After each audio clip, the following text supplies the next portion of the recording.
Buen dia, everybody. My name is Cherríe Moraga. I'm here in Santa Barbara. I imagine all of you got a chance to read our land acknowledgement, and I think I just want to say on a personal level, you can just imagine how beautiful this place was. You know, how too much people saw it originally.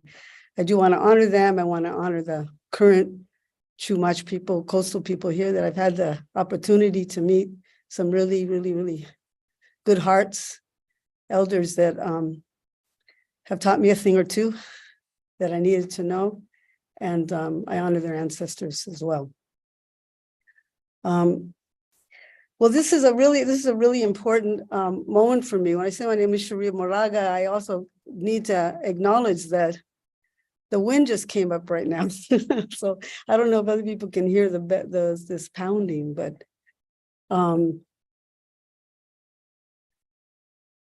today, what we're presenting is something that it has been a long time in coming for me, which is to bring Lata Mani physically. She was here for a little bit of time. And I think that what's happening she came, we spent time together, and we did an initial recording, and it did not work out, for no fault of our own, I have to say. But what it did is that it really made, for me personally, have to kind of think a lot about some of the things that are important in this book that we're going to talk about, Myriad Intimacies. That we get distracted. You know, there was a noise over here, I'm distracted, I'm talking to you. This is all that's really going on right at this moment. It's all live. So in the spirit of liveness, you know, that being alive, I want to speak, first of all, that Las Maestras Center for Chicana Indigenous Thought, Art, and Social Practice, that I co-direct with Celia Rodriguez, that title, Las Maestras Center, has to do with what we understand as folks who are truly maestras, truly teachers, and also, for lack of a better word, because I like the word much better in Spanish, maestra meaning teachers, they're also master artists, master thinkers, master not in terms of dominance, but in importance and in the cultivation of their craft. There was many things I needed to say right now in terms of co-sponsors and all that. And I'm going to skip all that, and I'm going to get to that later on. But what I really want to say is the reason why Lata came to mind, and I'm believing that these things happen, you know, for the reasons that they're intended to happen, is I get a notice from her about her book. And we have been doing a lot of programming. We're doing public programming on trying to kind of have a public face about, especially of my generation, people, a lot of folks are already passing on and have been, of course, for at least the last decade pretty quickly. As a co-editor of this bridge called My Back, I've watched many of our sisters go. And I also sometimes think it's no accident those who had gone first, primarily they were Black and Native women. And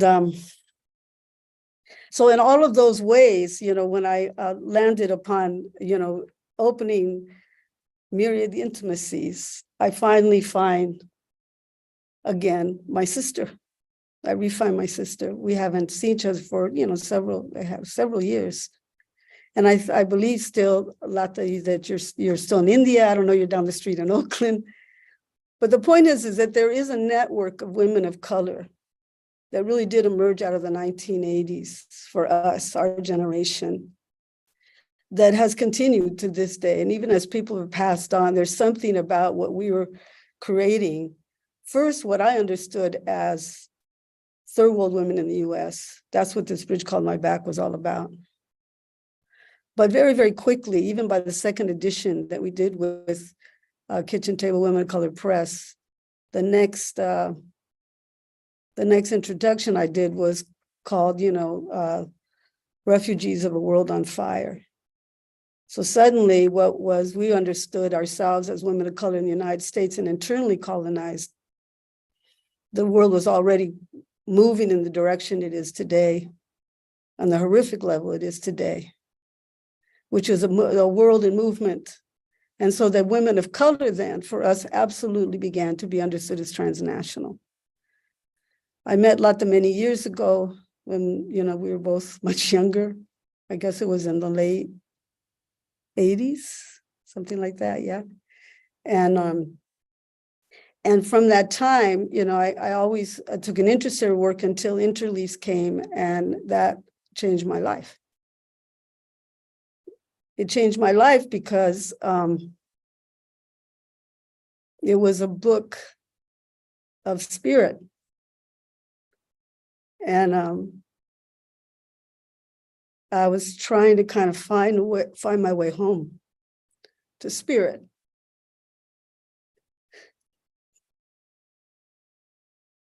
And you did it.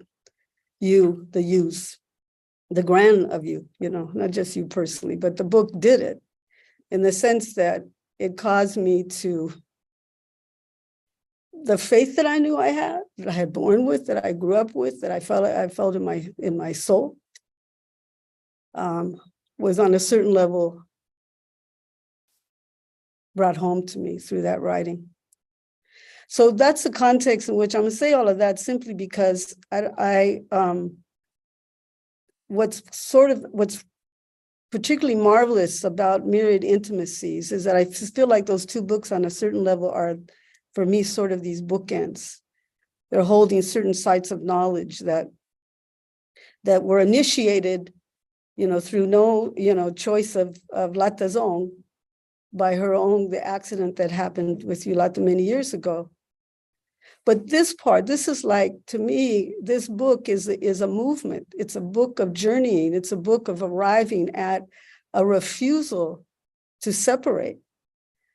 And it's a book about interrelation that was absolutely what women of color feminism was supposed to be about when we first started.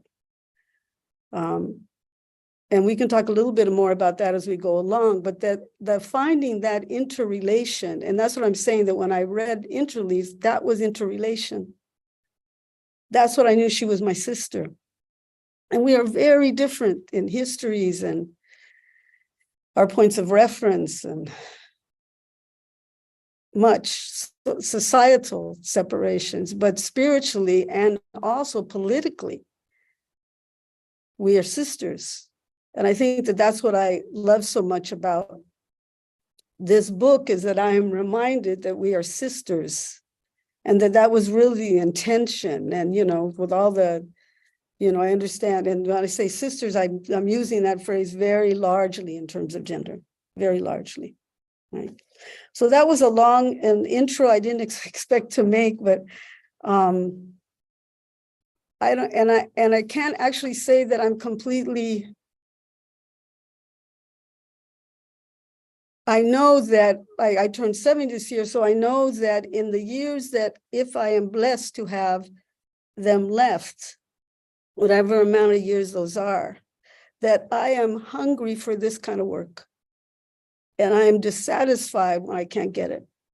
I am hungry for people that can find language, expression, visual, whatever those expression points are, that can bring art into our political practice, that can bring spirit into our political practice, that also understand that there's a relationship to land, there's a relationship to place, even when we're not on our original place and our original land, in order, and therefore a relationship to all of this nature, to all beings. And what we have before us in this very little bit of time that we have is a kind of journey through this book. And we are lucky, you know, today to have also Swati Rana with us, who, you know, who is a professor in the Department of English. And she will, a colleague of mine, she's also a poet. And bios are here, and I'm not going to do them right now, Swati. I'm just going to keep on this roll. And I found in Swati a younger sister. I found a poet spirit in what I understand is really a very difficult place to be. We're here at UC Santa Barbara. It's not that UC Santa Barbara is especially difficult. It's that the university and academia is really, really difficult, particularly for women of color, young women of color coming in with its corporatization. So I found this other younger woman, who has voice. And also when I decided it'd be really beautiful to put the two of you together because I have a distinct respect for both of you. So we're going to begin there after my long intro. I don't know, I guess I have to kind of say sometimes it doesn't work for you anymore to do anything other than this. What I do want to do is we're going to start and we're going to talk about this work, particularly the way Lata understood it and understands it as an offering. And so I was hoping that, Lata, you could begin with that poem that opens up the book.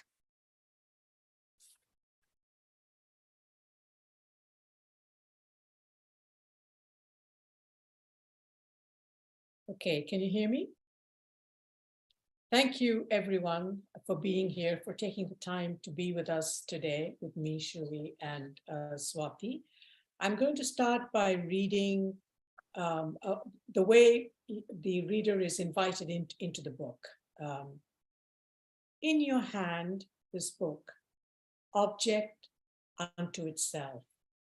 Essays, poems, process notes, analytical, contemplative.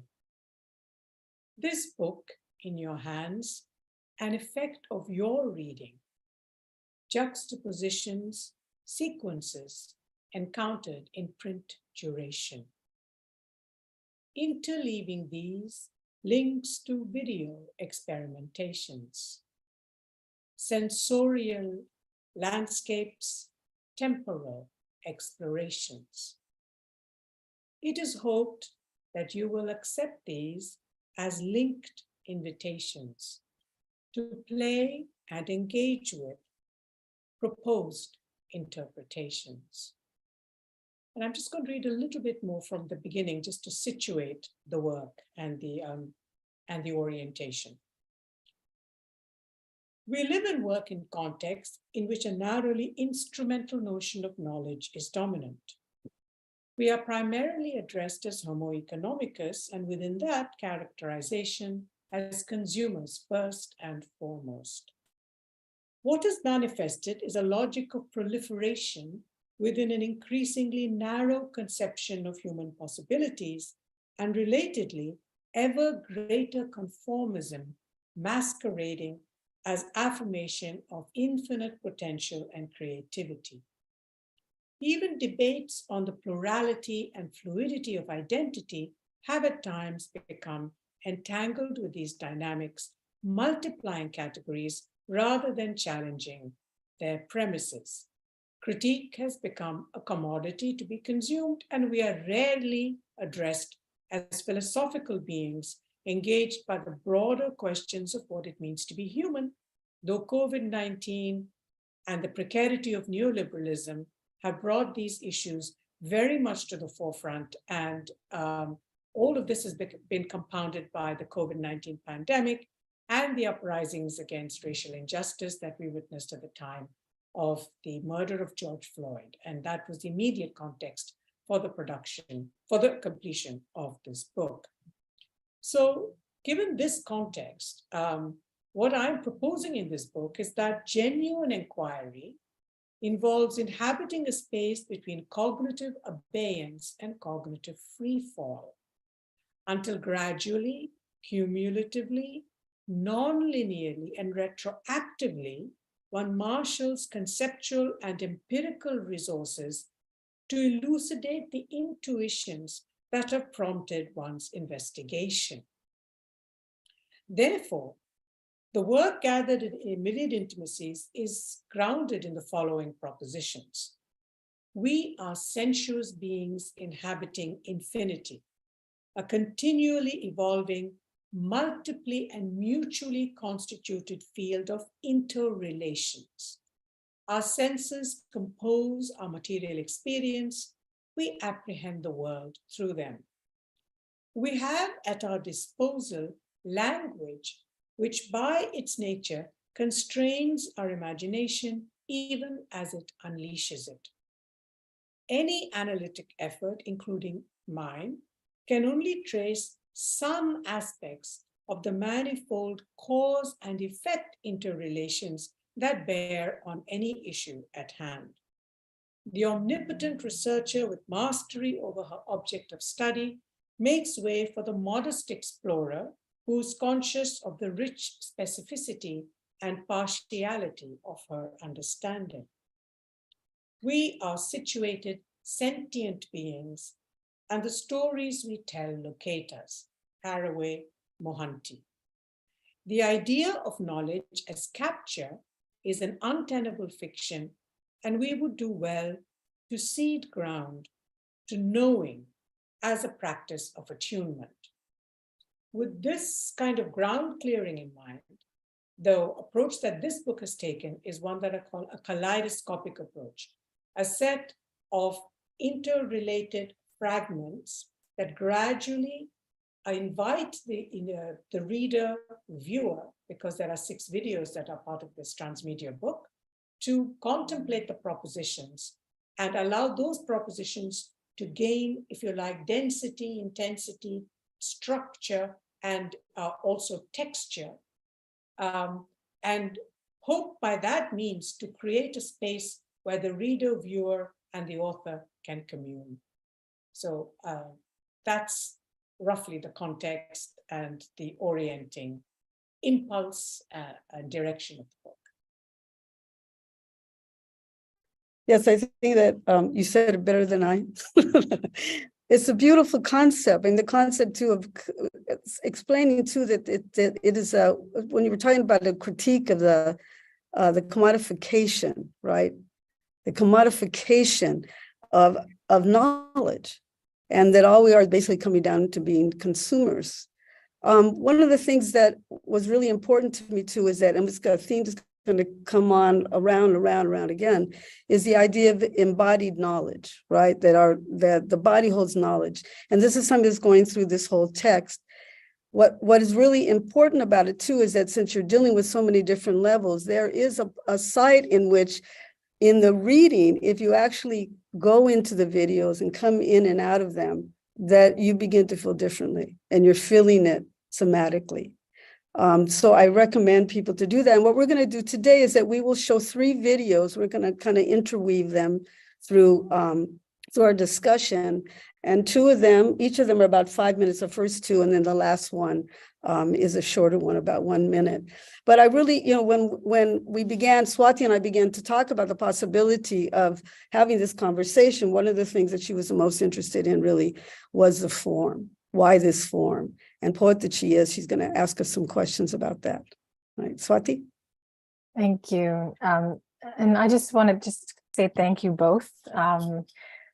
I've just been holding on to the spirit of aliveness that you were talking about, Cherríe, and thinking back on our being together last week, and the feeling of being together is still here, which is really remarkable. And so it's wonderful to gather again. And I'll jump right in, and I think thank you for reading those opening pages, Lata, because I think they really do this really important work of clearing ground and preparing us as critics to approach your book in a different way. For me, I know this book really came at a moment when I needed it. I am very habituated in the mastery of the performance of mastery, right? Like this kind of model minority arc. And it is sort of the condition of acceptance in some ways into the university, right? And into and of advancement. So how then to think differently, to imagine that the body as a locus of knowing, right? And I feel like the first few pages and the poem that you read in particular have this really wonderful interplay of different genres. And I think for those of you who are listening or don't have the book in front of you or watching, I wanted to underscore that, the poem itself at the beginning that Lata read, these lines, right, that we're seeing juxtapositions, sequences encountered in print duration, interleaving these links to video experimentations, that these are lines and they're not sentences, and that we're looking at stanzas, not paragraphs. And so the book allows for all of this space, right, in between words and all around them, and really enacts this process of interleaving. And I wanted to ask more about that, like this multi-form, multi-genre, and transmedia practice, Lata, and what you hope to enact through it. Because it struck me, you know, sometimes these multi-genre works, you kind of get lost in collation, right? And it struck me that that's not what you're doing here, and that you're actually after a kind of liberation. And so it's also sort of, you say at one point, disrupting normative expectations of how we read. So I'd love to hear more about how you see that working. And also the other piece of it, which is so powerful to me, is kind of demystifying and decentering the position of the author. So you're kind of giving us like the bones and the lineaments of the work in a way. So I wonder if you could talk a bit more about how you're hoping to kind of shake up how we read and also how we perceive the author as authority. Wow, lots of different questions embedded in that. I will try to tease out some, and you can tell me what I've missed, and we can come back to that. I think that there are two things. First, there is a kind of profound recognition of ontological and epistemological humility. As someone who is encountering a world that is alive in ways that are far too rich for any single articulation, expression to even get at the edges of. So what is the form that most honors that fundamental fact? The fact not just of interdependence, but continual evolution. So impermanent interdependence as a fact of the precondition of existing, let alone making sense of that, of what it means to exist in this environment. So there is my own sense that my understanding is provisional. So you're building process into the very way in which you write. You build the process of your intuiting your way into the very language that you use, but you also assume that you can trust the viewer. In other words, I think that we're living in a time when we are being asphyxiated by our own sense of certainty. There is a prevailing, reigning sense that we know. So in that sense, we are very much still the children of the Enlightenment. We are the human knower, and we can know it all. And a rather crude version of that, aided by the kind of brevity of social media, has come to reign our polemics. And I think so that also requires us to step back and to embrace the fundamental mystery in context of which we are trying to undertake practices of sense making. So how do I build that process of inquiry? Ultimately, it is inquiry, provisional synthesis, offered to the viewer as an offering. The point of using the word offering is not to say, therefore, you cannot criticize, or that you cannot critically engage what I'm saying. The point of using the term offering is to bring attention to the kinds of rhetorical practices behind which our authoritativeness has taken shelter, right? And instead, invite you as reader, viewer, to join with me, but also veer away from me, as you might do while reading, viewing. Concur sometimes, our readings may converge, at other times they may diverge. And I have as much to learn from the ways your reading diverges from what I propose as you might from recognizing something in the way I put it together that feels to you to be fresh or different or other, or bringing a different kind of attention to something you already knew. So I like the kaleidoscope, because in the kaleidoscope, the pieces are constantly moving around and creating a different pattern. And the kaleidoscope also, or the prism, also allows a kind of a refraction of light to produce different kinds of shadow and substance. So these are open, and it also involves the person turning the kaleidoscope is equally, integrally involved in the process of meaning making. So you as reader, viewer, your agency is crucial. I'm not doing anything that any other book doesn't do, but I'm doing it in a way that actually brings into focus or foregrounds processes with which we are involved anyway as viewers and readers. I'm just foregrounding it. Does that make sense? Yes, absolutely. And I love that drawing out of the metaphor of the conceit of the kaleidoscope. I was thinking of the opening poem, like this book in your hands, an effect of your reading. And it is a very tactile experience, actually working through the book, going to the videos, coming back, right, and kind of moving around. And so I love that kind of active invitation that you're offering to readers. I wonder if this might be a point to sort of, maybe you could say a bit more about the video, maybe the video poems and then also the videos themselves and that collaboration, and how that's worked for you. And I don't know if Cherríe, it makes sense to show one now, but it just seemed like to kind of maybe bring us into some of the viewing that you're calling on us to do alongside the reading. Sure. Let me just very quickly say something about the video collaborations. The video collaborations and all my transmedia work is with my creative brother and partner in crime, Nicolas Grandi, who's an Argentinian filmmaker and transmedia artist.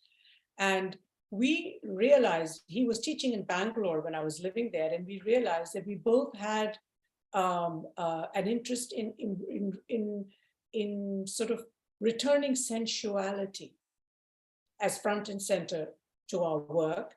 And he was exploring how to make, we live in a visually saturated environment. The image itself has become degraded. There's just so much of it, but the very plenitude seems to have taken away from the power of the image to move at times. So what are the kind of filmic practices and video practices which could restore mystery to the image, move it away from a kind of forensic lens through which to see the world? And for me, that very same question emerged in terms of knowing that neoliberalism had driven us to a kind of very highly instrumentalized notion of knowledge. And it seemed as though we were no longer able to evoke mystery. So my interest was, how can we begin to sensorially experience ideas? Because it seems as though we're not able to talk to each other, not because language itself seems to have lost its capacity to move, touch, evoke and invoke, right? So his idea, his interest in the image, my interest in language and forms of knowing converged. And so we tried to bring our two desires together in the work that we do. And what we're going to see first is Nocturne 1, and that was our very first collaboration. So maybe we can watch that, and then it'll be less abstract what it is I seem to be saying.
I think we didn't have sound at the very beginning, so I'm sorry about that.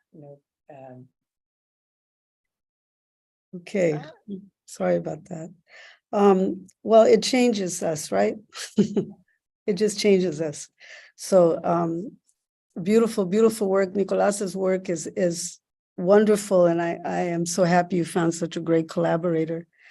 I think what we were hoping to go to is almost, and that I think that's kind of the trick of this, is that on one level, there's a certain quiet that comes about with this.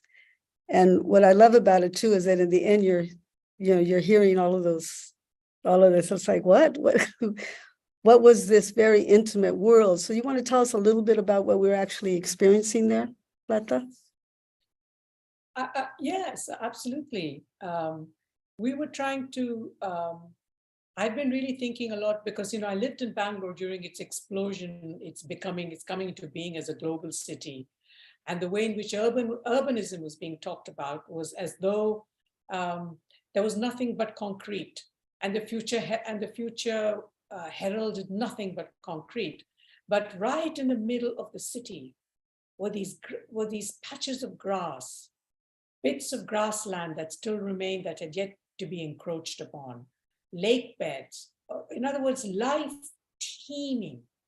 And you could walk right by this patch of grass that we were filming and pay no attention to it. And yet a whole cosmos was right there, right beneath our eyes, right intimate with us, and we could overlook it. So much of how we are hailed, to use Althusser's term, is to look into the future, to look at the horizon, never even at the mid distance, let alone right close to our bodies, let alone inside of our own selves. So this idea of what is proximate and what are the worlds that are proximate, and how are crickets as much a part of nightlife as music or dancing or clubs. I'm not asking us to hierarchize. I'm just saying this too is the night. This too is nightlife. This too lives with us. And we can pay attention to it. And when we pull back at the end, you see that this little piece of this sylvan paradise, this dark nocturnal sylvan paradise, is right next to a hostel for girls. And you can hear the children laughing and talking. So that's beautiful. It's so beautiful. I know that it's, what I appreciate about this is like to go from the very, very, what for us is very minute, to these grand questions that the book is also proposing for us, right? And how the mind works around that kind of intimacy with the grand notion of a social political world, right? This is, I don't know how we do this, and yet we're doing it every minute, every day. So partly one of the chapters that was of particular interest, and I know it was to you too, Swati, is really these questions about that one section which you refer to Pat Parker in relationship to Vemula, right? That there was this, and we began a beautiful conversation just a few days ago about it, and maybe you too would like to pick it up somewhere where you felt it was really, really vital. And also to talk about then what is, how this is sort of introducing us to this idea of then otherness, right? Otherness, which gets us into caste and such questions. So Swati, you want to do that?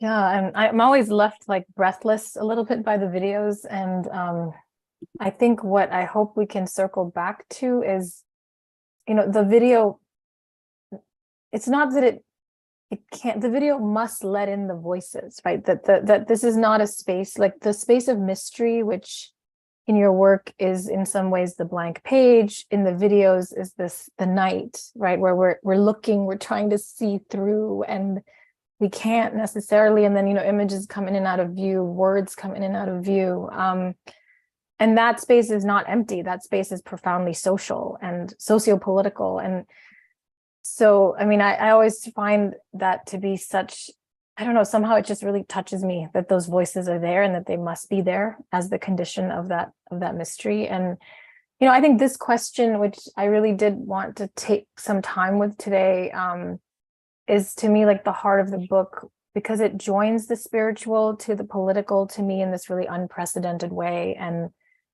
I hope you can say a bit more about your own training, your own Marxist feminist training, and how that's kind of braided into your practice of Tantra, which also informs the book. But the section in particular that Cherríe and I were really interested in is, where you take us through a poem by writer and activist Pat Parker and the suicide note of student and activist Rohit Vemula. And there's this double movement in Parker's words. She writes, "Never forget that I'm Black, forget that I'm Black." And then Vemula in the suicide note writes about the value of a man reduced to his immediate identity, right? And nearest possibility, in this case, his Dalit identification, but then also being this glorious thing made of stardust. And you say that, we are very well practiced in the sort of the words or the documentary tradition that acknowledges the quotidian and institutionalized acts of violence, right? And you talk about like the polemic as its kind of rhetorical move. But then you're opening up a new language for the richness of life, you say. And, this word flourishing comes up. And I think you turn to the women of color feminism of the 80s and to contemplative traditions and try to think about, okay, is there a rhetoric that might be aimed at peace and ironic as opposed to a polemic? So could you say more about that? And this, to me, what seems like the really profound, but also I think sometimes difficult to parse argument of the book that, we need a politics of difference that is not based in opposition, but that is actually based in specificity. So what is difference as specificity as opposed to difference in opposition? Wow. Okay. There are many, many things. Again, it's a very, very rich question. I want to go back to the Rohit Vemula, to the Pat Parker poem, because I think that I will start there. I will read a little bit, a few lines from the book, and then I will build on it. The poem, Pat Parker's poem begins, "The first thing you do is forget that I'm Black. Second, you must never forget that I'm Black." And in these opening lines, she names a paradox at the heart of challenging socially produced difference, right? Pat Parker is not speaking to diversity in nature, not to the diversity of nature, not to variations of appearance, size, shade, height, foliage, texture, or mode of expression, hoot, howl, accent, gesture, cultural practice. Her lines address a uniquely human phenomenon, which is prejudice. Okay, so she is asking us to think about the poignant difficulty of challenging a spurious and malevolent construction of racial difference. We can also talk about it as in relation to caste difference in a society still in the grip of its miasma. So one aspect that we are actually schooled in, as you pointed out, is the idea of never forget that I'm Black. We know how to document, narrate, and insist on discrimination, and look at what it is that dominant discourse elides, denies, or rewrites as pathology and lack. We're very good at that. But what about forget that I'm Black, right? What is that asking us to do? It is asking us to see anew, to take note of what we think we are noticing, and to think about what we make of it. Now, when you say forget that I'm Black, at first it seems as though it is addressing the privileged, right? You who only see me as X or Y or Z, think again. But it could also equally be said to address those hemmed in by social description. And this is what Rohit Vemula's suicide note talks about. I have been reduced to my Dalit identity. The rest of my pulsing, vital, bright, shining light is not even visible in the description within which I am supposed to live my life. It is as though Parker is asking us, saying to us that I am more than the sum of reigning social descriptions. As I say in the book, one is other than, one is also and, one is not that, not just that, also yes that, and far, far more besides, right? So I think that in the times that we're living in now, and I think that there is a distinction to be made between the contemporary discourse and the discourse which I was very much drawn to in context of women of color feminism from the 80s, and which I think we may need to reprise. And there are many people who have never, forsaken that broader, wider lens. So I'm speaking now of particular tendencies which have tended to privilege absolute otherness, difference as absolute otherness versus other articulations of difference, right? I think that one of the things that I find very dispiriting is this absolute otherness, difference as absolute otherness, partly because it goes against nature. It goes against the initial impulse of standpoint theory, which was about the difference as the result of, as the interplay of specificity within interdependent diversity. That difference is the play of specificity within interdependent diversity. In other words, things were always already interconnected, but within that interconnected, alive and vitally evolving social life, there was specific, history, culture, material practice, philosophy, all produced particular kinds of specificities, which gave meaning to life and which gave life to meaning, if you like, in both senses of the term. And I think the idea of coalition politics, the idea of solidarity, depends on a recognition that there is difference, but within difference, there is also connectedness. And what is the language that is rich enough, subtle enough for us to be able to attend to both that which we share and that which may distinguish us from each other.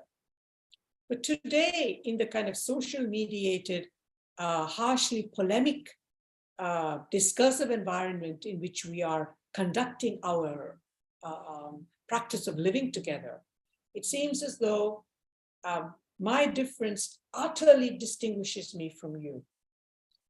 And the way you recognize my right to exist is by acknowledging my absolute difference.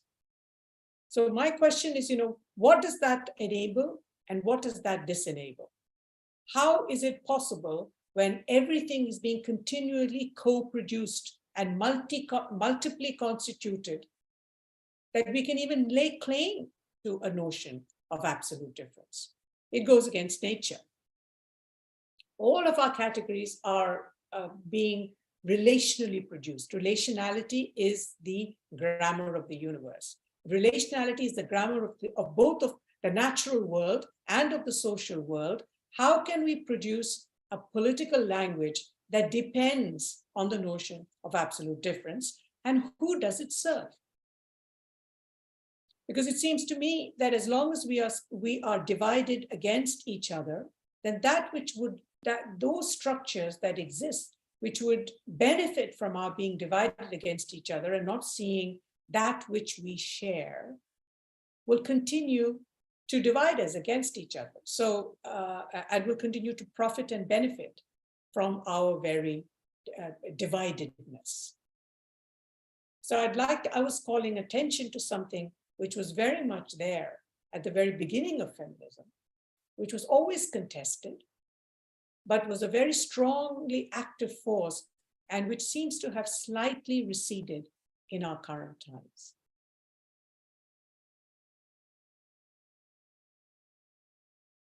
I wonder, if I can step back a moment and the two of you can talk a bit as maestras, right? And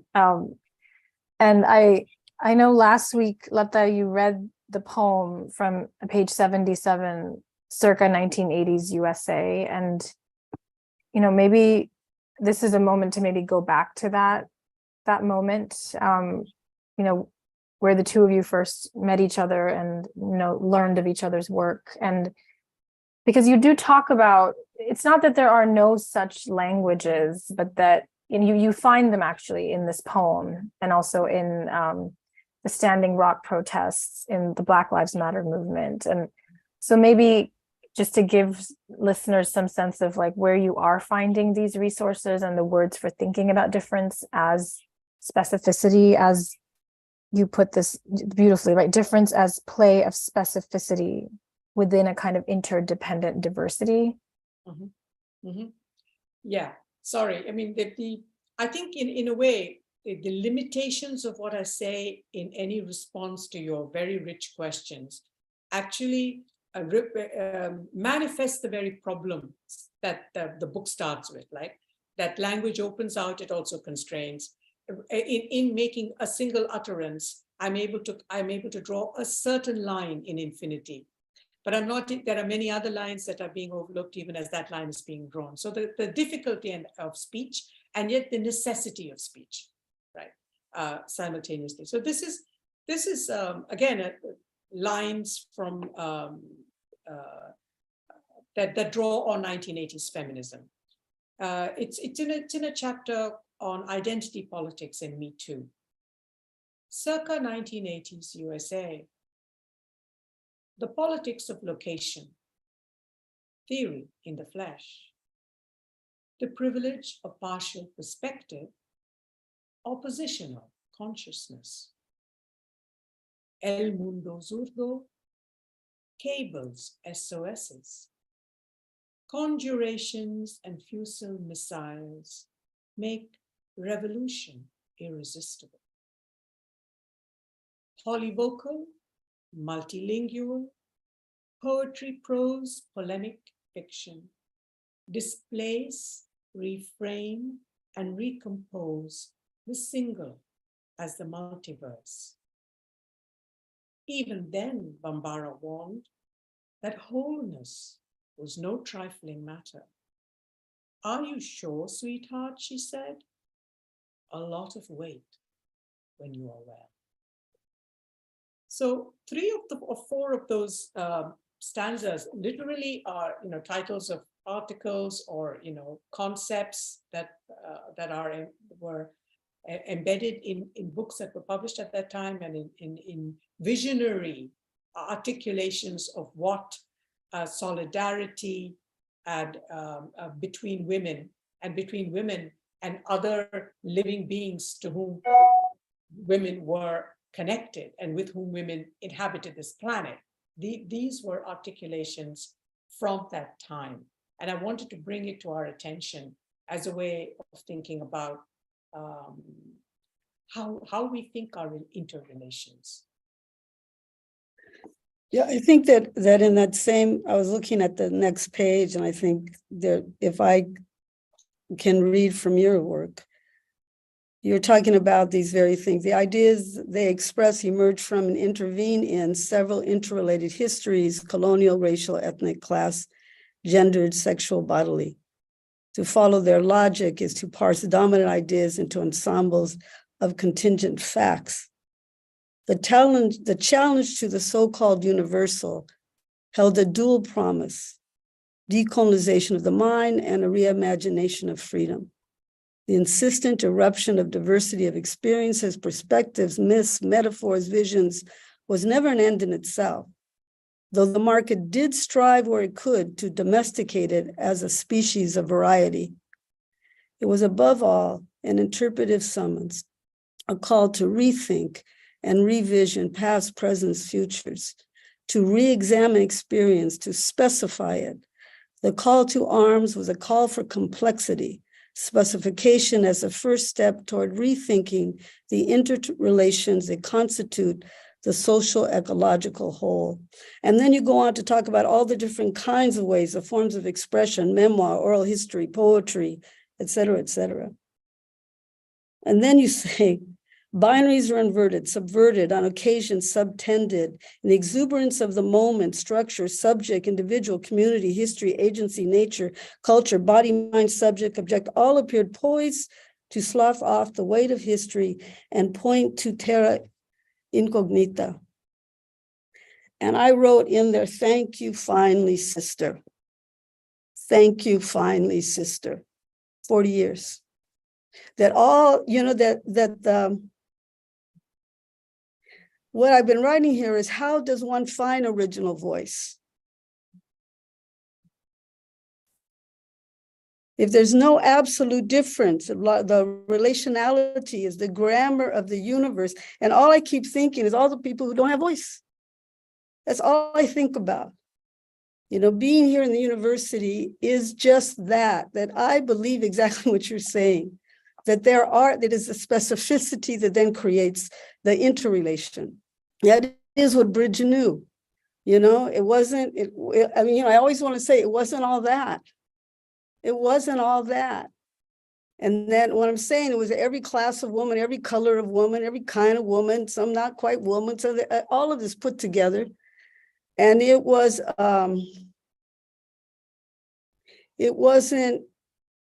had no intention other than eruption from a movement and a collection of ideas and experience. And that the only way we knew things really, because many of us are not very well educated, the only way we knew things was in the flesh. And that we knew, you know, and we knew we didn't know. And that's the best part. Like what you're talking about, the idea that the academy runs with its belief that it knows. And then it's teaching its children and its grandchildren, and its great-grandchildren. You go in there and you say what you know, right? And the knowing is always of this one dimension. So I think that what's really, really important about this is that it is a cry out. Like I experienced it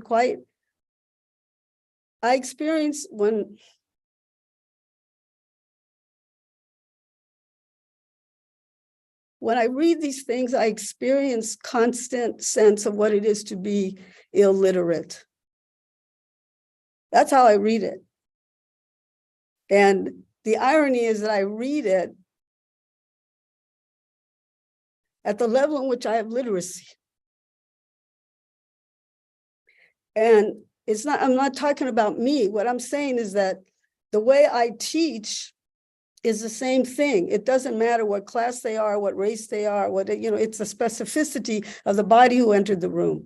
And every time, the only thing I have to say is how I will help you find your original voice. And then so when we're talking about maestras, you're talking about Bridge, it was all the work of Bridge was trying to get most of those women to find their original voice. And it mattered 40 years later. And why is it mattering 40 years later? Not because it was all that, but because it was real. And that realness has to do with embodied. It is sensorial. It is what we know. If it is hard for me to talk right now, it's because I'm feeling so much. And what I'm feeling is a gap. This huge thing that suddenly so many words for things, and the rate at which the words come at us, and the way that words get abstracted, experience gets abstracted. It is what you are writing, and that's why I love that you also include the videos and the poems and the pages that are structured, the language is structured differently, and we'll see in the next video, having to discover what the word is. What is discover the line? Taking us back to discovery, taking us back to that and you bring up the intuitive constantly. This old phrase I've used so many times, that we know more than we know. And we know less. So this is a conversation, Lata, that I experienced through class with you. through class difference. I always experience this. And even with Swati, I experience this as a cross-class conversation more strongly, and when I'm talking cross, more strongly than race, because it's about language. It's about power that language has. And feeling on a certain level that many of those people in Bridge were in between those places. All of them are like, you know, like the Dalit, first generation writers. Why do I like to work with first generations writers? Because I'm one. And they come in, they say they have nothing to write. Well, I don't know. And then you sit them down and you say, tell me your story. And, you know, and that stuff is not what we are communicating globally, right? That stuff doesn't, you know, and that what happens is that there's a thievery going on. And the thievery has everything to do with, you know, it has everything to do with extraction, because those stories may get extracted, but once they get extracted, they're not the real thing anymore and they're useless to our society. So, you know, these are the things, and talk about not having language, that's what I'm telling you, is that it is being at a place, and I say this as a writer, and I'm not the only one in this, and I'm not the only one in Bridge that feels this way, but being at a place is that we're on our way out. And if we are on, how do we write the true languages?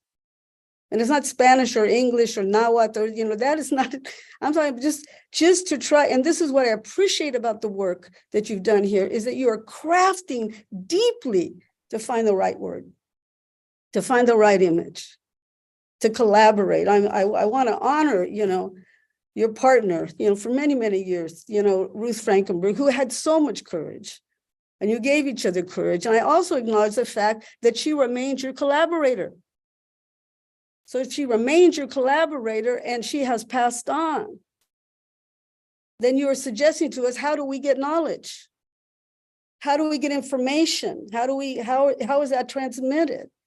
And you're allowing for the fact, which I remember, you know, Jacqui Alexander, my friend, saying, you know, that the work we do here heals our ancestors on the other side. Well, my dad just died, and I hope it does. So these are the things that come up for me in this very, really, you know, I love, you know, my students too, just love the, you know, Tony Cade, man, the Bambara, how, you know, can you afford to get whole? No, because it hurts. It hurts real bad.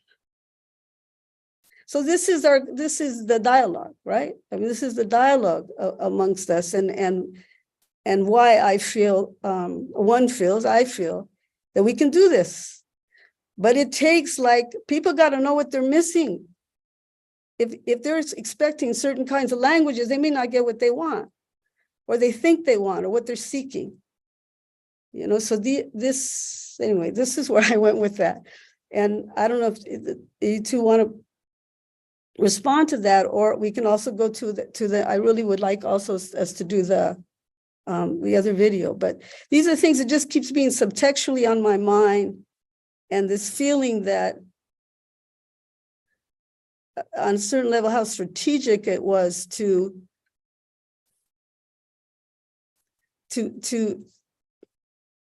on a certain level to codify the, like, even, you know, like what happened, how did this interrelational notion amongst us become intersectionality? And that, in the sense that's like this. I mean, I applaud this, you know, it's like, I'm not critiquing intersectionality. I'm saying, so again, it's just language, right? So I'm saying, so then our students, that's all they can say. That's all they can say. Oh, this is intersectionality. And there isn't any visceral relationship to that, right? And because there's no visceral relationship to that, it doesn't make a difference. You know, you have the right politic, right? And, you know, some of it's youth, but some of it isn't. Some of it is, you know, our own colleagues, you know. And also what I love about your discussions here about caste and Dalit is I mean, it's like, you know, his name went on my head right now, Vemula's experience It's like I teach at a so-called Hispanic Serving Institute.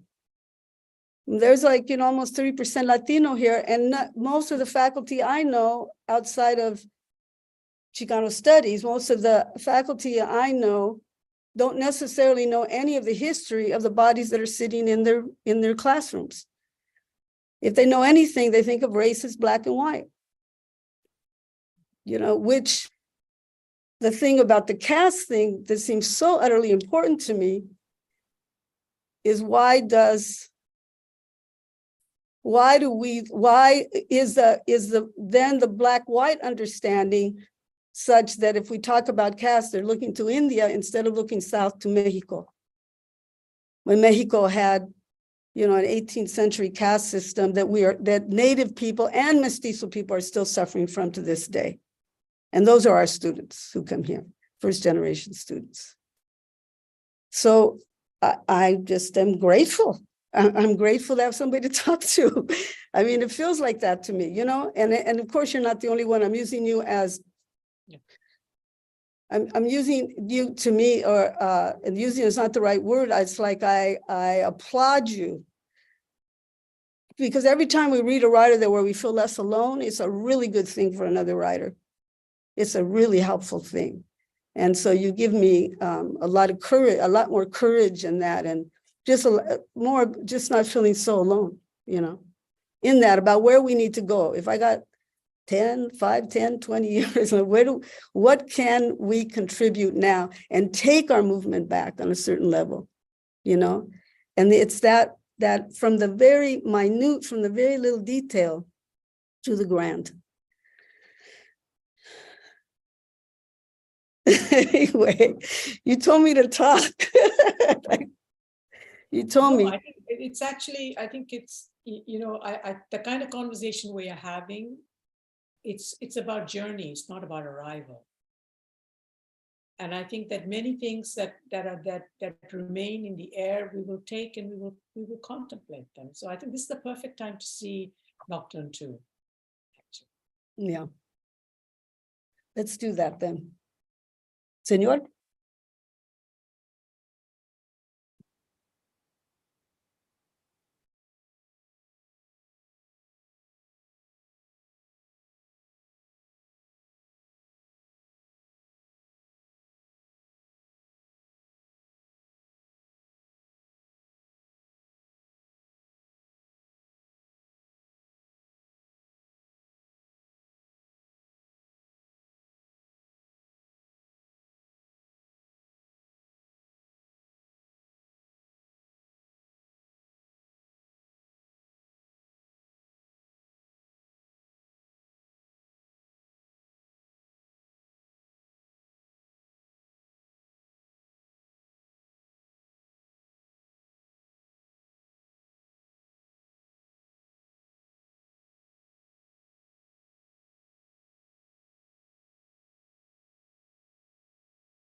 I think we'll just go on.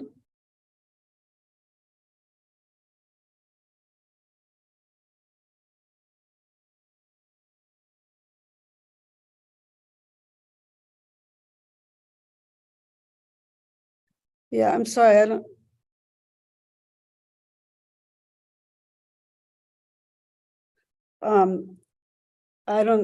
I'm getting an echo here. Okay, all right. I'm sorry, we're not sure what happened, but you did the exact same. So we'll just go on from there. Okay. My apologies. Buy the book, you'll see that you'll get to go through all of them.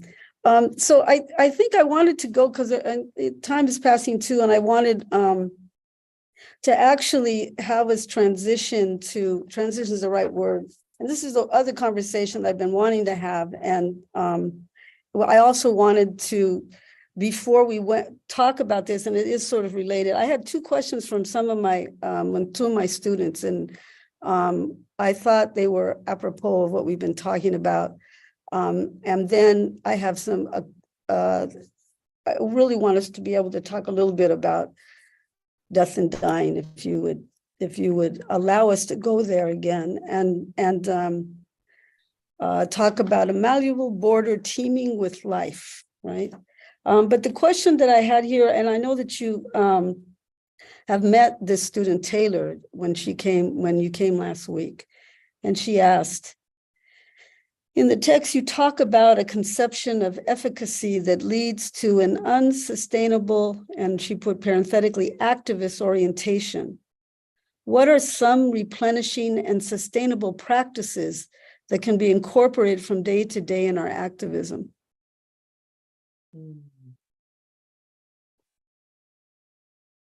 Yeah.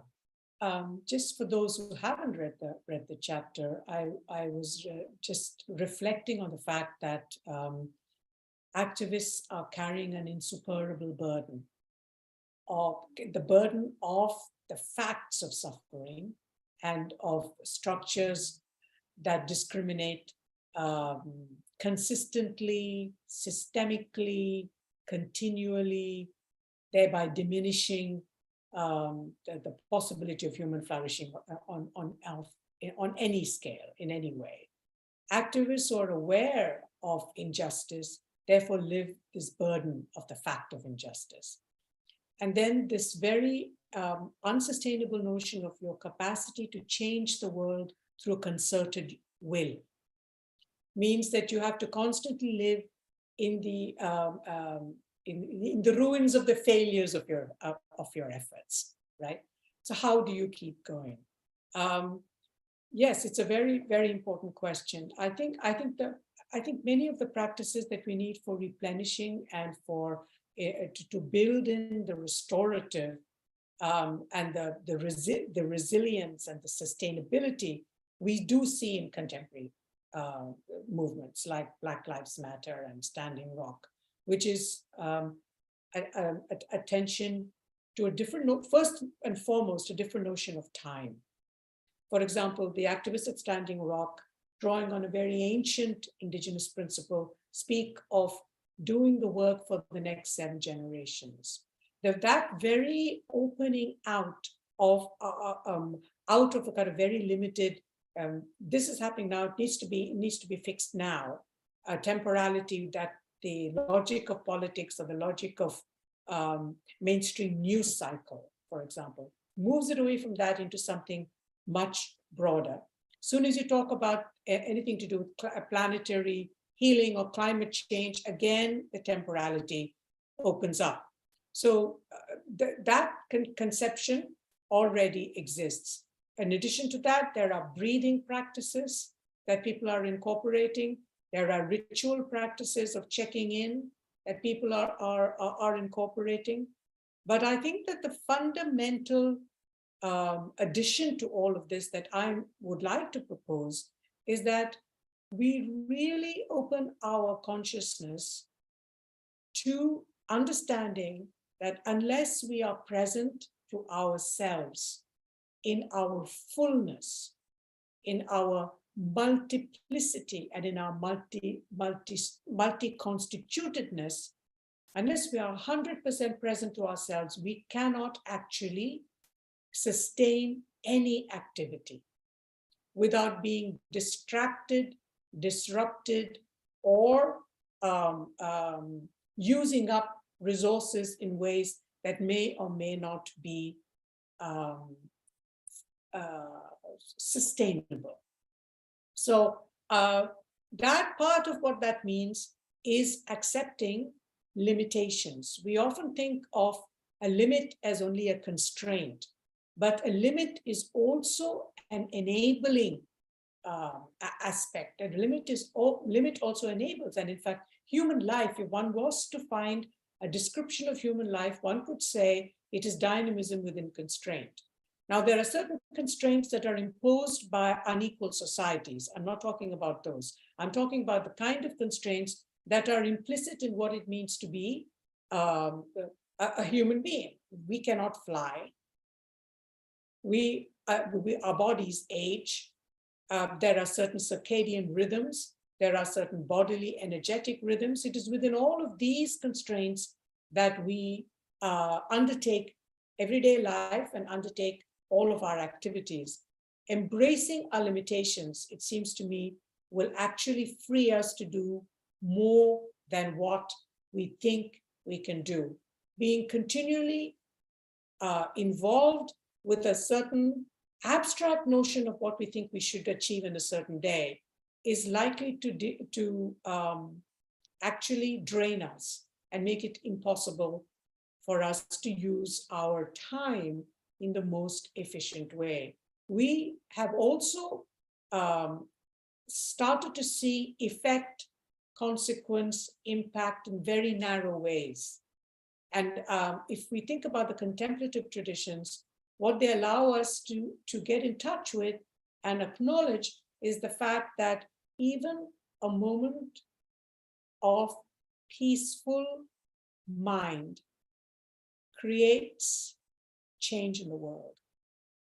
We are only used to seeing change as pebble being thrown into a pond, creating ripples. If only you had the right kind of instrument, you could measure the ripples horizontally and you could measure the concave underneath the surface of the water. A lot of what we are being called upon to do in order to begin to understand the myriad intimacies of the title of the book is actually to pay close attention to thought, to breath, to emotion, to body, to nature, to time, to affect, to sense, sensibility, sensuousness, and tactility. And all of this, these are actual cognitive practices, and all of these practices appear to slow us down, but they do so for a reason. They do so that we can pay closer attention, so that we can then align our resources in the best, most sustainable way possible in moving towards the goal that we feel our hearts inclined to do. So it's not a formula. Again, it's a pedagogy. I would say that one of the things that the contemplative traditions have taught me is that formulas are not very helpful. Each of us has a nature. Each of us is a very specific kind of being, and here again, specificity is important. We know ourselves so that we can move whole beingly, if there is such a term, in the work that we do and in the worlds that we inhabit? It's the beginning of an answer. It's a very important question.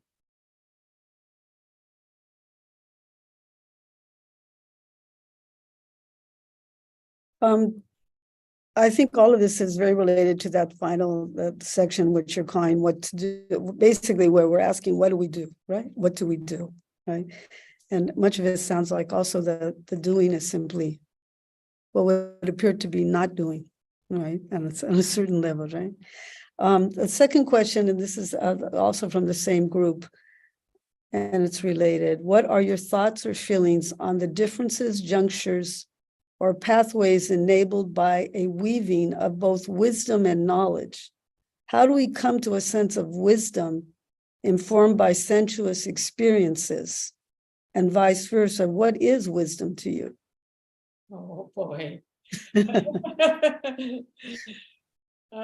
don't know if I'm equal to that question. But it's interesting, isn't it, that this distinction between wisdom and knowledge that is proposed, right? Yes. Let me just reflect on that, because rather than bite off more than I can chew. Okay. One of the gifts of the contemplative tradition is that it is asking you, I mean, this idea of theory and experience is an old one in feminism. You know, that you theorize based on women's experience, right? And women's experience is as a category, as an analytical category, is broad enough to encompass everything from the material conditions to the bodily specificity to the emotional state, etc., etc. It's a very capacious notion. The idea of ideology is also very important. Within wisdom traditions, the word that is used is conditioning. How is it that we have come to understand a certain idea in a certain way? What are the different influences? That is not the right word. It's a very old-fashioned liberal word. But what are the different histories that are sedimented in the ways in which we've come to understand something? This is also very, very important, because in order for us to turn to intuition, or to turn to what we think we know to be true, we first accept it as a proposition. We do not immediately accept it as truth. We accept it as a proposition, then we sit with it. We reflect, how is it that I've come to know myself in this way? We say, I am dash. How is it that I've come to know myself in this way? What are the histories of knowledges that have a bearing on how I've come to know myself? What are the things that those knowledges exclude or do not take into account in providing this particular accounting of me as Dalit, as Black, as woman, as trans, as straight, as lesbian, whatever, queer, whatever the category might be. So how is it that I know myself in this way? How is it that I'm not able to know myself through these lenses? What is it that I think I know, which disturbs a particular understanding that I have? And then we don't immediately send out a tweet or post something on Facebook, but we just sit. We sit in the midst of the excavation that we have done. We sit and we allow an archaeology to emerge. And we gradually arrive at a position that may be counterintuitive to how we began. Are we willing to accept that our instinct might have been conditioning? It is very difficult to know how to distinguish instinct and conditioning.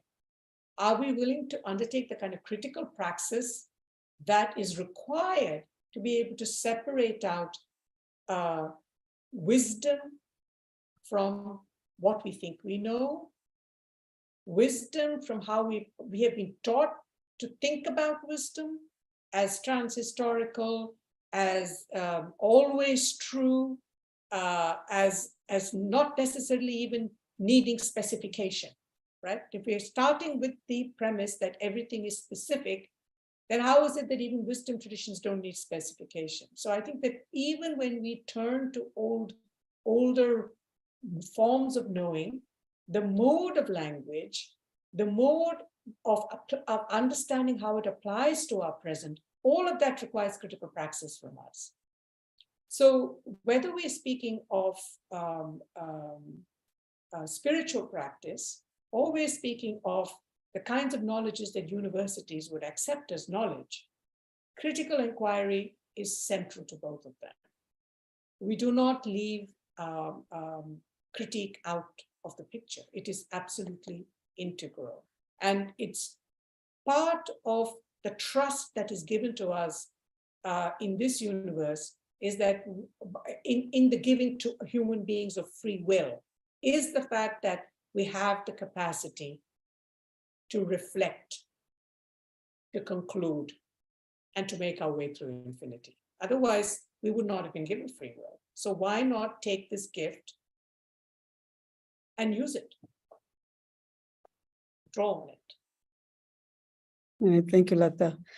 So I thought we were bringing things around full circle. The book is very much framed with your own view of Tantra. And I thought maybe Swati, you had a couple of comments about that and questions about that if you want to respond. And then Yes, we yes. close with that last section, getting to that last section about a malleable border, right? Thank you, and hopefully I'm coming through. But I did want, I keep the imprint of our last conversation is sort of on this one as well. But again, I have a sort of unformed question. But going back to this notion of wisdom versus knowledge, and I guess it's an invitation to a certain kind of specificity, Lata. Like, I think this is a deep fear of mine, like in diaspora, that somehow we are cut off from wisdom, right? That, and I think I was thinking about this last week. We talked about it in terms of your California poppy poem. And, just as I was walking down the street, and since I've met you, like I actually noticed on the edges of, I'm trained to look at the horizon and to the university where I'm headed, and then I stop and there's a poppy right there, and it sort of stops me in its tracks. And it's a lovely poem, and maybe you could read it for us, but it brings us to a place, right? That in some ways you have come to call your home, and you have you've been based in multiple places along the way. And I think my question is just, this kind of knowledge making that's about residing in a place, right, in diaspora in the Americas with full awareness on colonized land, in some relation and proximity and collusion with settler colonialism, right? How do you find wisdom that's in place, right? Especially, being so far from certain kinds of places that you might call home. What does that make sense as a question? Like, what does this practice of embodied, local, specific knowledge then look like when it feels like access to intuition is so fraught, or access to embodiment is so fraught, a place is so fraught, especially in diaspora, in South Asian diaspora, we could say, perhaps? I push back against the idea that the problem is greater because you're in the diaspora. I would say that, I think we need to let go of origins, the innocence of origins. I think there has been a lot of violence, whether I'm as a person of my class and caste position in India, there is violence there. I cannot escape my social positioning there. I cannot escape my social positioning here. I think we should set aside the whole discourse of innocent and guilty, and we should accept the fact that we have inherited a very complicated world, a complicated social world that many of us have been involved in. We have all inherited it. We have had different relationships to it. We are positioned differently within it. But this is the world that we have inherited. How are we going to heal it? The question is, how are we going to heal self-other creation? Right. I think we need to start there, because there is no past to go back to. And there is no home. I mean, I am, since I'm not from the diaspora, since I grew up in India, and I have lived there even as an adult, and quite recently, I do not have the fantasy that it's somehow easier. I see as much disfigurement of Hinduism, greater disfigurement of Hinduism there, because it is becoming more and more tied to a political project of Hindu nationalism. Mm-hmm. And even what there might be in the diaspora. That said, much of the funding for what is happening in India is coming from the diaspora. So there is no place to stand where the earth is not already quaking, right? That said, deep within Mother Earth, there is a primordial heartbeat. It continues, the oceans are flowing, the earth is waiting patiently for us to wake up and take our true place, to do the things that we have the capacity to do were we to set our minds to it. So I would say that we're in a world where there are 60 million refugees, a world on fire. I think place can only be one kind of, if we think of original place, it can only function in one particular way. We have to think about other ways of belonging that are both situated, but may not have that kind of deep-seated, rooted practice of placemaking that many tribes today, but many people also in other times have shared more collectively. There are many more people in movement, not just the upper classes, but also people out of sheer poverty driven from place to place, who will be making place, a different kind of place in a different kind of space. And in these new spaces, old places and old names and new conjunctions of space and time and desire and memory and love and justice and beauty and order will be expressing themselves. And we have to make way for polyvocality. We have to make way for a different kind of symphony. And so speaking for myself, I find that I belong to energy spaces as much as I belong to geographic spaces. Mm-hmm. So can we open up the languages that we have to speak about belonging? In addition to the categories that we are already using, what might they sound like?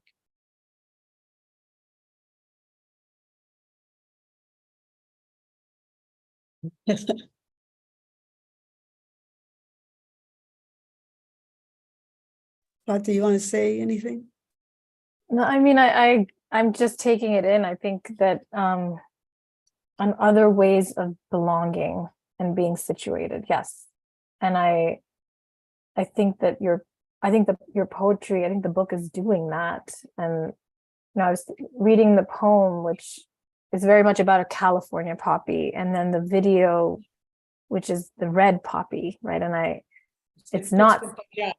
That's what I was actually wondering. It's a Punjabi poppy. Okay. Okay.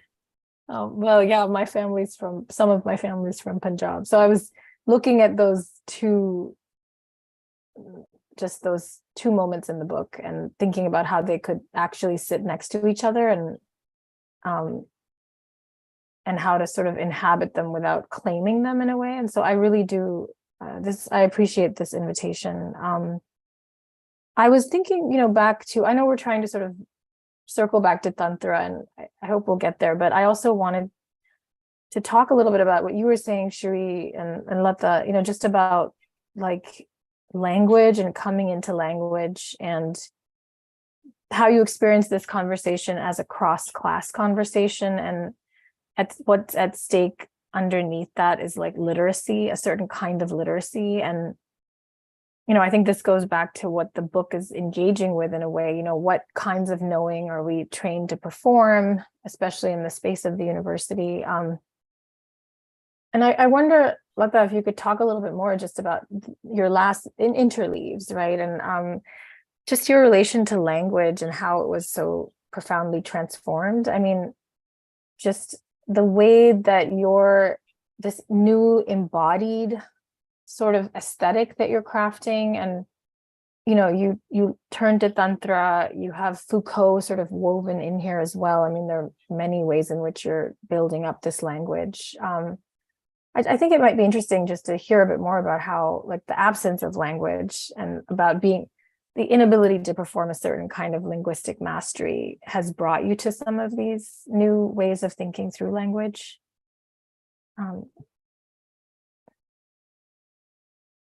Wow. I would like to say several disconnected things, because, in a sense, all of these questions are so rich, right? We could spend quite a bit of time on each of them. One is, I am very aware that my language is academic. And I want, when Cherríe says cross-class, I acknowledge that it is a cross-class language.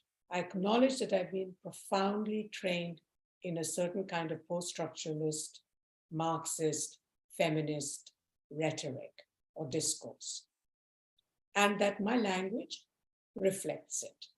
And this means that some people will be able to read this book, and it means that many, many people will not be able to read this book.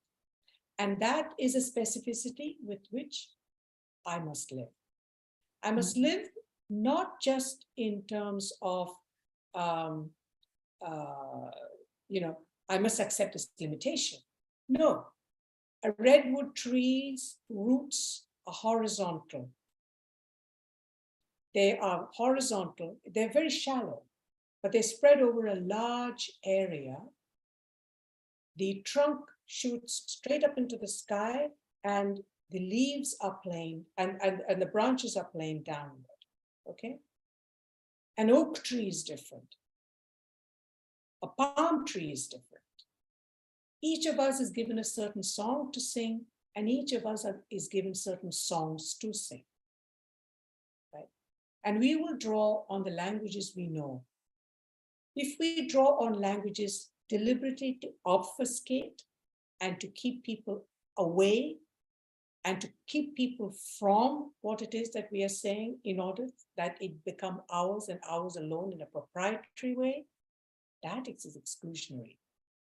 If we are given this language, and this is the language with which we know how to build a structure, then we acknowledge it. We acknowledge the way it opens things out, as I said at the very beginning of the book, but we also acknowledge the way it closes things off. So I would like to demonstrate by, in saying this, exactly what it is that the book is seeking is inviting us to do, which is accept. Accept what you are given, and within that, see what is possible, what spaces are possible to open. The fact that this book may only be readable by certain people doesn't make it any less or any more worthy. It simply is. Just as the fact that the redwood tree's roots are horizontal doesn't make it a shallow tree relative to other trees whose roots go deep. So I think we are constantly judgmental about difference. We're constantly judging diversity and variety. We wish to be non-hierarchical, but hierarchy is so integral and implicit in our thinking. To be truly unconditioned is to give up any notion of hierarchy. This is not to give up the capacity to critically discriminate. The word discriminate has come to have assume one meaning. What I mean, let me say, to critically discern, distinguish, and evaluate. It is very possible. It is very critical that we do that, which is why there is no spiritual contemplative practice which does not involve a deep practice of critical thinking and critical inquiry. So I'm not sure that I've answered your question, but I've tried to respond to a number of things that were said, which I think are really, really important. And like every other question that has been posed in this conversation, all of this will only beg further questions. True. So I think we're coming around to the time that this final section of the book And I was hoping that maybe you would read and it will sort of come. I think you will tie it to Tantra just by what you do here. Is in the last chapter called Malleable Border Teeming with Life. And you write that death is a malleable border teeming with life. It is rarely spoken of publicly. Death may be universal, but each passing feels intensely private. And then you go on on page 86 to, it's really the last, afterward, it's the last page of the book. And I'm wondering if you would share parts of it or all of it to us. Okay.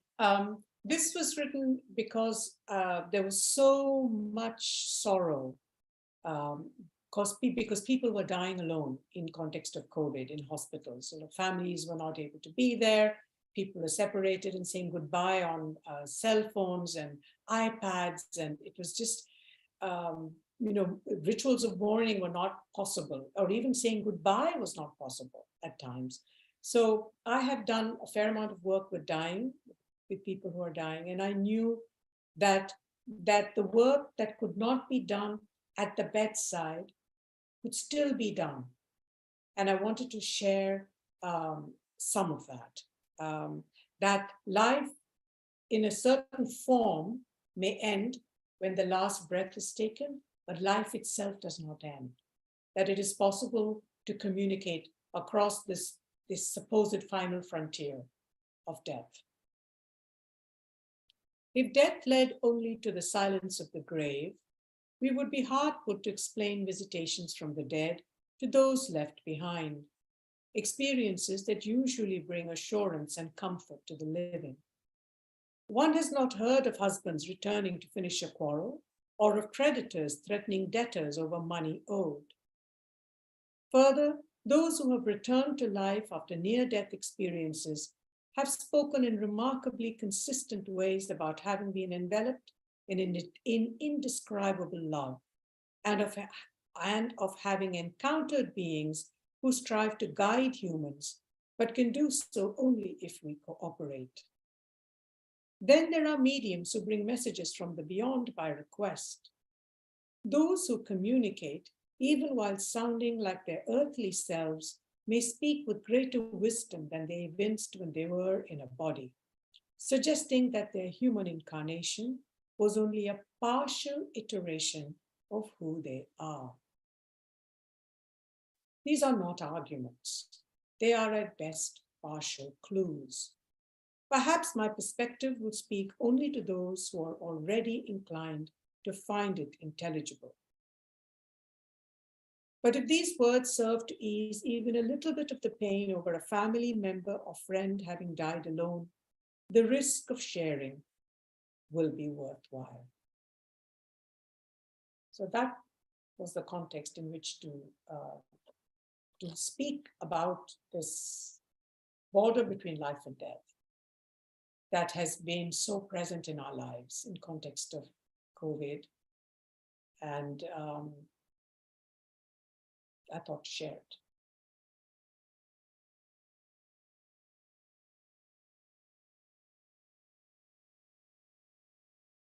It looks like there's a question in the chat. I can read it for you, Lata. It's hi, Lata. Thank you so much for offering us time for some questions. I'd like to invite you to speak a little about your relationship to myth and how it connects for you to social reality. Thanks, from Luca. Well, it's a hard question for me to answer because, it's all about how, from what is the ground for which you build up knowledge, right? I discovered a lot of my learning in the crucible of my illness and my practice. I'm not an ologist in the sense that I have not studied the spiritual traditions that I'm drawing on, Hinduism and Buddhism, in any scholarly way. And Hindu mythology is not something I'm even drawn to, believe it or not. I tend to have built my practice and my understanding literally on the basis of observing my breath, paying attention to my body, paying attention to my heart, paying attention to my mind, and bringing the ways in which I had been trained in secular knowledge to bear on what my bodily embodied bodily experience was suggesting, and the ways in which my embodied bodily experience was exceeding the categories that the secular training had given me. So it's a very particular way in. So I have actually a non-relationship to myth. But if by myth we mean the stories we tell ourselves in order to make sense of things, then I think we can include many, many stories, including secular stories and other kinds of literary and artistic productions. And in that sense, I would say that I am a listener, a viewer, a thinker, a reflector, and an eavesdropper. That's my relationship to myth. Is there another question? Yes, thank you. That was eavesdropper. I'll have to try that one out a bit more. This next question is from Mark, and actually it was something I think we were hoping to touch on together as well. The word tantra is used a great deal in the contemporary Western popular culture. Could you define or unpack how you use this word, please? Yes, thank you. That's very, very important. The way, I won't even go into the way the word tantra is used in the West, or in contemporary spiritual discourses or New Age discourses in the West, where it's associated with practices that enable you to have extended experience of orgasm. I'm not even going to go there. I would like to instead define it in relation to how I have come to understand it. And the reason why Tantra appealed to me is because as a Marxist and a feminist, body and matter mattered to me a great deal, right? And Tantra begins with the presumption and understanding, I should say, that matter has inherent integrity, that matter is sacred, and that matter has intrinsic value and meaning. Therefore, your relationship to matter is something that is to be a considered, deliberate, careful, loving, and reverential one. Okay? And it also emphasizes the importance of the universe being sentient. Everything is alive, everything is inherently valuable, and everything is an invitation to learn. That there is a pedagogy implicit in creation, and that pedagogy is something that we can learn through observation. So the importance of matter being sentient, the body being sacred, and that the body as a site of knowledge and a mode of understanding and meaning making and experiencing, and the body as not lesser than mind, but body, mind, and heart being a triadic form of intelligence, and that everything that is alive is related, it exists in relation to two triangles. Everything that's alive in the universe exists in relation to two triangles: self, other, connectivity, that is the interrelational, and self, other, divinity. If you are secular in your thinking and the idea of the divine is an anathema to you, you can think about divinity in terms of the principles of nature, the laws of nature, because the laws of nature reflect the very principles that Tantra is founded in. So that would be the definition of Tantra, and perhaps we should have started there. But since since much of many of these philosophical, political conversations are like being on the circle line in the London Underground. You know, you can get on anywhere, it just goes in a circle. And hopefully it's a spiral, but we may have only traced the very base circumference of that spiral in our conversation today. Well, I think we like the ride. So why don't we stop there then? I think that's really good place to stop. I thank everybody for their questions as well. Above all else, I think, it's just been such a pleasure also to work with this team of folks from Las Maestras Center. They're both graduate students whom I care a great deal about, Jean Jairo Valencia and Mariela Aguilar Raya. They have been working with Las Maestras for a number of years now, and we are in their good company. They're all artists and writers and have good hearts, and they really want to show up for you, Lata. And so I'm grateful to them for you and us. I want to thank you so much. And Swati, it's always a pleasure to talk to you. I'm always taking notes. It's really good work. Thank you for the conversation. Anyone want to say anything? We're going to close with In Silence the Mind Breathes. Our sponsors have been really valuable too, and they've been really generous for your coming. And they're Walter Capps for the study of ethics, religion, public life Center, the Multicultural Center, Global Popular Initiative, Department of Global Studies, and the American Cultures and Global Context Center, and of course, LMC. So I want to thank them all. And are we about ready for our transition to the last video? And any other thing anybody wants to say? Thank you, Cherríe, for inviting me, Celia at the center. Thank you, Swati, for your generous engagement, both of you. And thanks to all on this call. And I just want to say that, within the Hindu tradition, we always make a little mark so that we can embrace the perfection and imperfection with equal love.